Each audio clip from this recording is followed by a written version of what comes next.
J'aimerais transformer un peu mon enseignement ce matin en une méditation, parce qu'on a juste peu de temps et on a le repas du Seigneur à prendre tantôt, et j'aimerais justement donner une sorte de résumé, parce qu'il me semble que c'est que l'enseignement qui était là avec Abraham correspondait à ce qu'on est en train de vivre maintenant. Et puis, donc, on va méditer, réfléchir sur ce que Dieu a fait et sur un aspect d'Abraham, son humanité. Abraham, comme on le voit, il est le géant. Il est un géant de la foi. Mais pourquoi il est un géant? C'est juste parce que Dieu a fait de lui un géant. Mais Abraham, c'est un homme ordinaire. C'est un homme ordinaire, Abraham. Il est comme toi, il est comme moi.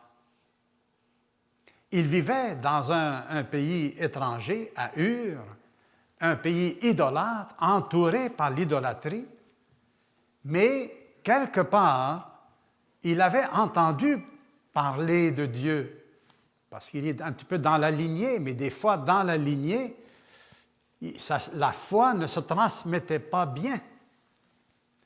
Mais parce que son père, Térak, son père était un idolâtre. Alors, ce n'est pas de lui qu'est venue la foi dans le Dieu unique. Parce qu'autour de lui, il y a 1001 dieux. Mais la foi dans le Dieu unique, qui a commencé avec Adam, Seth, et qui a suivi, a passé par Noé. Maintenant, elle va passer par Abraham. Et donc, Abraham a quitté son pays, il est allé à Charan avec sa famille. De Charan, qui est dans le nord de la Syrie, il est ensuite descendu en bas avec son neveu. Et il arrive, vous vous souvenez, la semaine passée, on a parlé de ça, ils sont entrés dans la terre promise, mais il était un étranger dans la terre promise. Il ne connaissait personne, ce n'est pas son pays, c'est un autre pays, c'est un inconnu, tout est inconnu pour lui, mais il marche par la foi.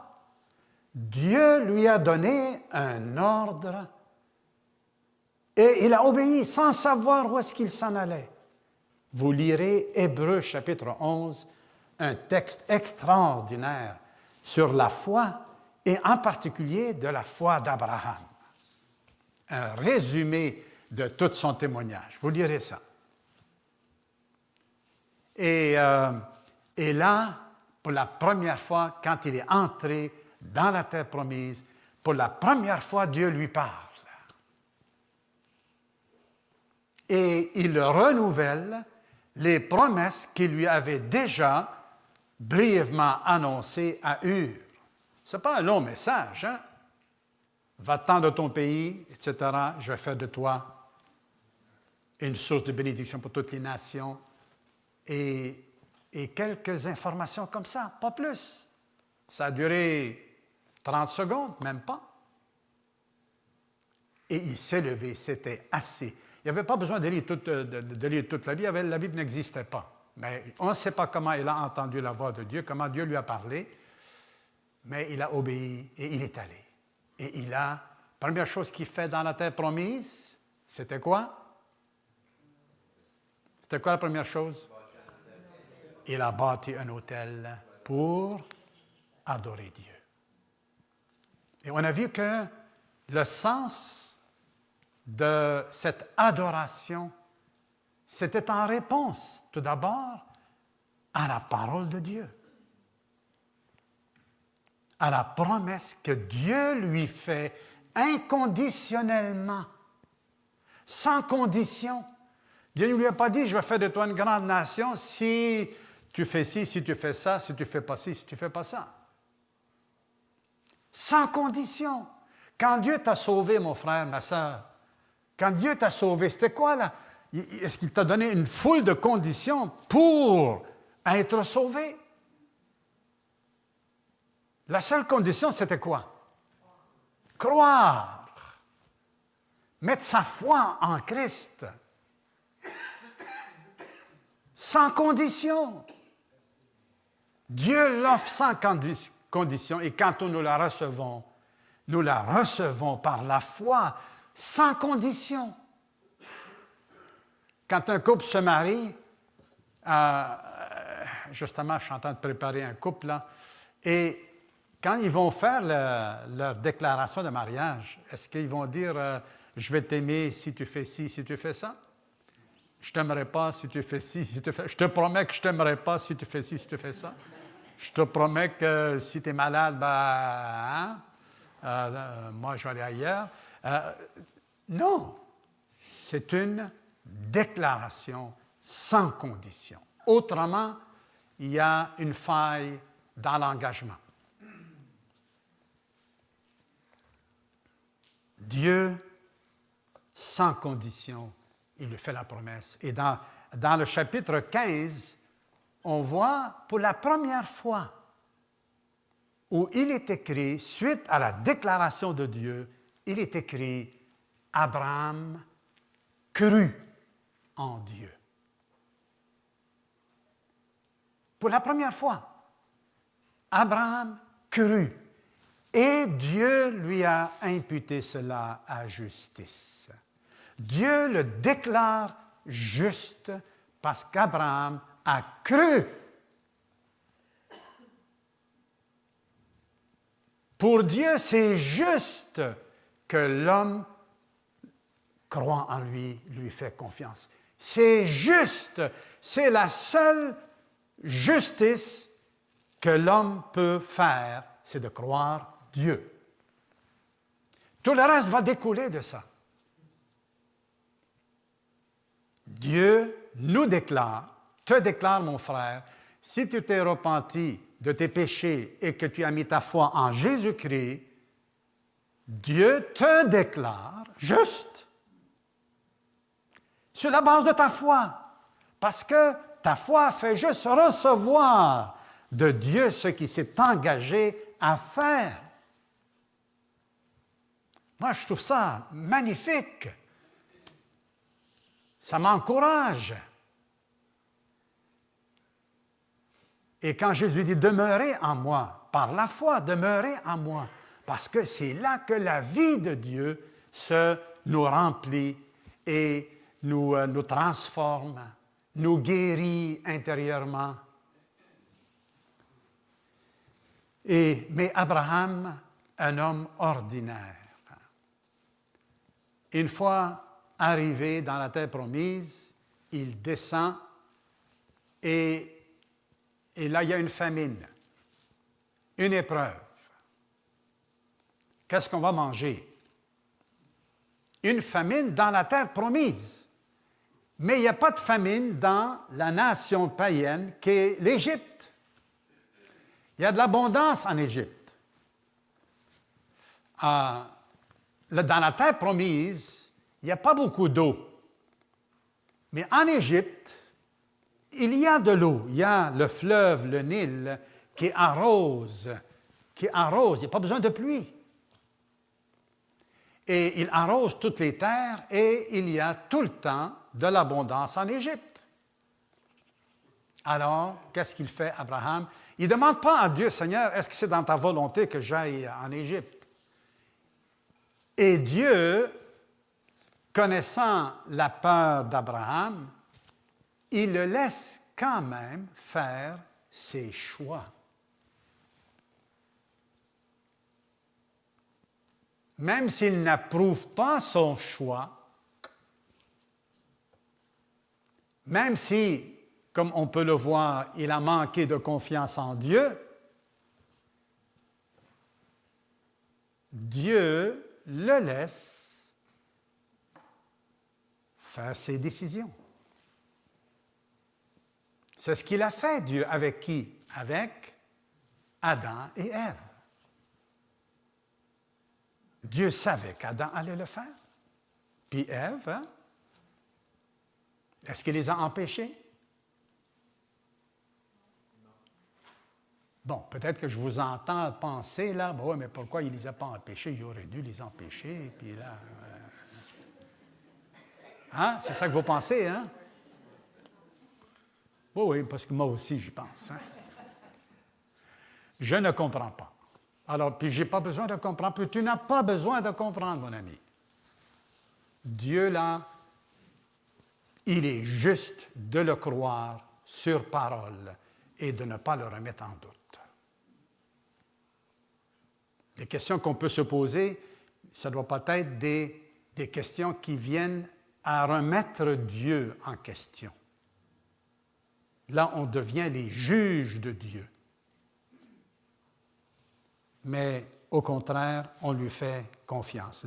Et Abraham, vous savez, il est descendu en bas en Égypte comme un simple homme qui cherche simplement à vouloir manger. Il veut sauver sa vie, il veut sauver ses biens, beaucoup d'animaux. Il y a des serviteurs qui dépendent de lui. Et il descend en bas, et là, il a peur, et il dit à sa femme, c'est même pas la jalousie qui l'animait, hein? C'est la peur de mourir. Parce que la jalousie l'aurait amené à vouloir cacher sa femme. Elle était belle, sa femme. Elle était devenue un objet de convoitise pour les autres hommes. Mais lui, il était fier de sa femme qu'elle soit belle. J'en ai vu des gars, là. Leur épouse était une vraie beauté, et ils étaient fiers de se montrer à côté de leur femme. Hein? Mais des fois, quasiment, il l'adulait, là. C'était trop. Mais toujours est-il que sa femme, elle a vu qu'il avait peur. Et qu'est-ce qu'elle fait?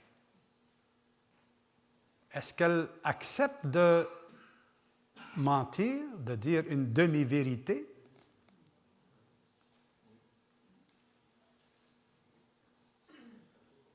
Je ne donne pas de réponse, je vous laisse répondre.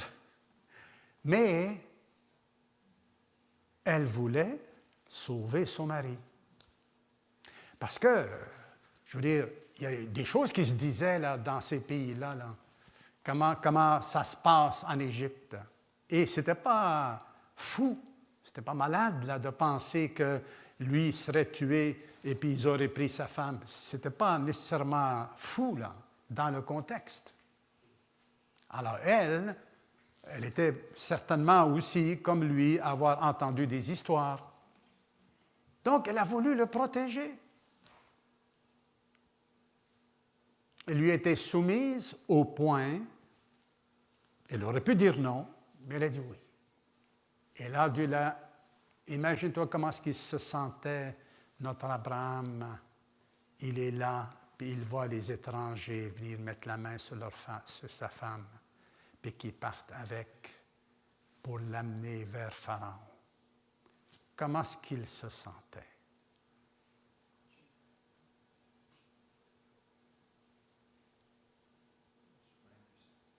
Il devait se torturer, hein?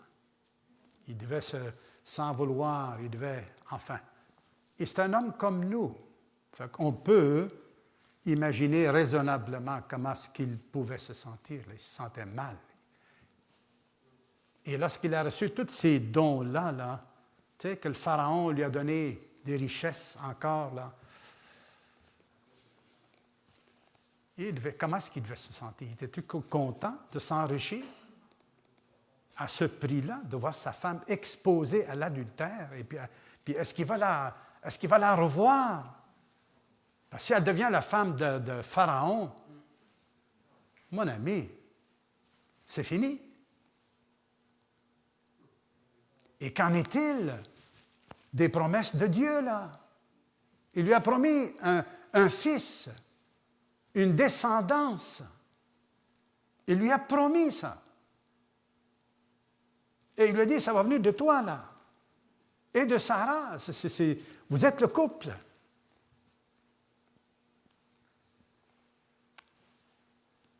Je ne sais pas comment elle se sentait, elle, hein?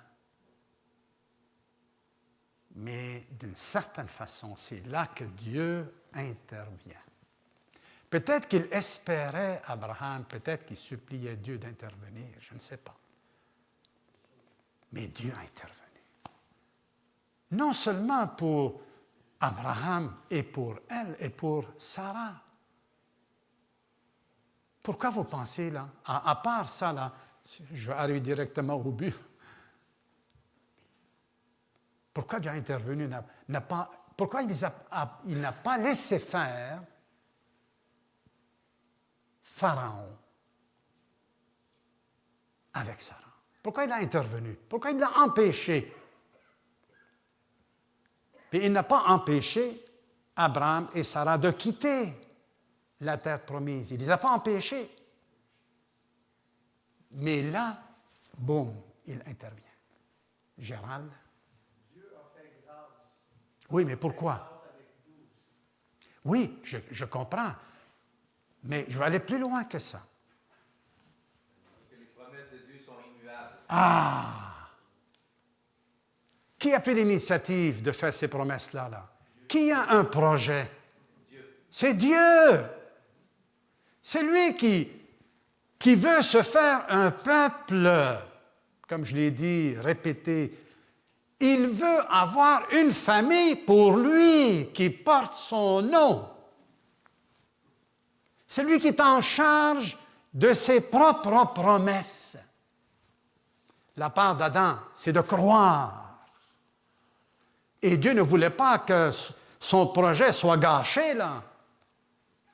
Parce qu'il aurait été gâché si Sarah aurait été déshonorée par Pharaon. Et Dieu n'a pas voulu que son projet soit compromis. Tout n'est pas entre les mains d'Abraham et de Sarah. Et la même chose, l'Évangile que le Seigneur nous a confié, là, qu'il a confié à l'Église, c'est pas... Oui, c'est une grande confiance, mais le Seigneur est avec nous. Il a en charge sa mission. C'est lui qui est en charge. Et nous sommes ses serviteurs, ses collaborateurs, et on va de l'avant. Mais il demeure en charge. Et il nous fait confiance. Il prend des risques avec nous, là, comme il les prend avec Abraham. Il prend des risques avec moi. Mon ami, il en a pris des risques. Je vous dis, je vous dis la vérité. Dieu est un risqueux avec moi. C'est incroyable comment j'ai failli. 1000 fois, ce n'est pas assez. Le 1000, il n'est pas assez. Il me semble que c'est un échec perpétuel. Mais Dieu, Abraham, ce n'est pas la seule fois où est-ce qu'il a failli. Il a failli, il a répété la même chose un peu plus tard avec Abimelech. Il n'a pas appris sa leçon complètement. Il a douté, il a été éprouvé à quelques reprises. Son humanité était là. Et ce n'est qu'au chapitre 22, où le dernier test, là, la foi d'Abraham était une foi en croissance. Dès le premier jour, l'alliance a été faite avec lui, mais sa foi a été progressive. Et au chapitre 22, la dernière épreuve, après que Sodome et Gomorrhe a été détruite, après qu'il a prié, après tout ça, là. Et c'est là, lorsqu'il lui a dit maintenant, offre-moi ton fils. Offre-moi ton fils. Par qui toutes les promesses de Dieu devaient s'accomplir. Offre-le-moi maintenant en holocauste. Pas juste un simple sacrifice, en holocauste que l'adorateur offre. Tout est à Dieu qu'il fait avec joie, avec reconnaissance.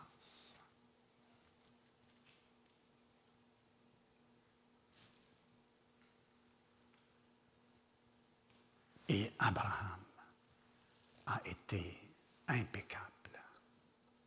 Il a obéi par la foi. Il était convaincu que le Dieu en qui il a cru, il est capable de ressusciter des morts. Vrai? Donc, s'il est capable de ressusciter les morts, la promesse qu'il a faite là, il va l'accomplir, je ne sais pas comment, mais Dieu, il le sait, lui, comment. Il est capable de ressusciter les morts. Il m'a dit que ce n'est pas mon fils, par Isaac, qu'il va accomplir toutes les promesses là.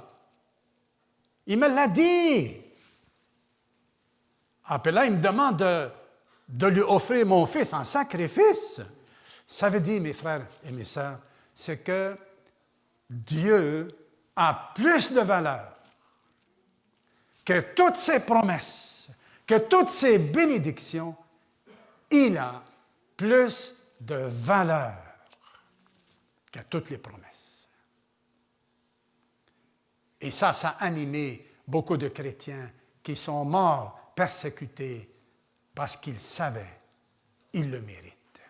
Et avec Dieu, c'est les promesses, la vie éternelle, sont assurées tant qu'on est avec Dieu. Si on cherche plus les bénédictions que Dieu lui-même, ben là, on risque d'être déçu.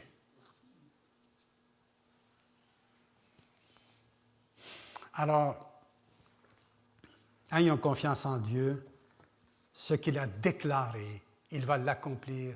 Nous sommes des personnes ordinaires, nous sommes des êtres humains faillibles, capables de pécher, mettons 15 fois au lieu de dire 50. On est capable de pécher à tous les jours, vrai? Juste en penser, mon ami.